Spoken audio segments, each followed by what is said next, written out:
ওয়ালাইকুম রহমতুল্লাহি ওয়া বারাকাতুহু। আমার ভিডিওগুলো দেখতে থাকুন, দেখতে দেখতে ভালো লাগা ভালোবাসা হয়ে যাবে ইনশাআল্লাহ। চীনে বৈঠকের পর ইরানের পারমাণু কর্মসূচি নিয়ে নতুন বার্তা দিলেন ভ্লাদিমির পুতিন।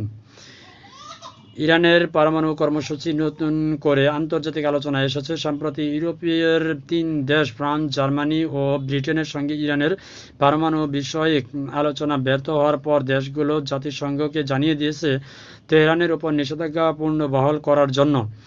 এই প্রেক্ষাপটে রাশিয়া প্রথমবারের মতো প্রতিক্রিয়া জানিয়েছে। চীনের তিয়ানজিন শহরে রুশ প্রেসিডেন্ট ভ্লাদিমির পুতিনের সাথে বৈঠক করেছেন ইরানের প্রেসিডেন্ট মাসুদ পেজেশকিয়ান। এই বৈঠকে ইরানের পারমাণবিক কর্মসূচি নিয়ে আলোচনা হয়। সোমবার ক্রেমলিন এক সংবাদ বিজ্ঞপ্তিতে জানায়, পুতিন তার বৈঠকে বলেন, ইরানকে কখনো একা ছেড়ে দেওয়া হয়নি। আমরা নিয়মিতভাবে ইরানের পারমাণু কর্মসূচি নিয়ে আলোচনা করি। এদিকে রুশ প্রেসিডেন্ট ভ্লাদিমির পুতিন এই মন্তব্য পশ্চিমাদের জন্য একটি শক্তিশালী বার্তা হিসেবে দেখা হচ্ছে, বিশেষত যখন যুক্তরাষ্ট্র সহ পশ্চিমা শক্তিগুলোকে ইরানকে চাপের মুখে রেখেছে। তখন রাশিয়ার পক্ষ থেকে ইরানকে সমর্থন জানানো তেহরানের অবস্থানকে আরও শক্তিশালী করবে বলে মনে করা হচ্ছে।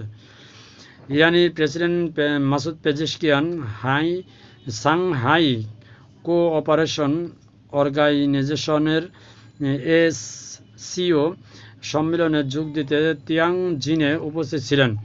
এই সম্মেলনে উপস্থিত ছিলেন চীন, রাশিয়া, ভারত এবং অন্যান্য বিশ্বের শক্তিশালী নেতারা।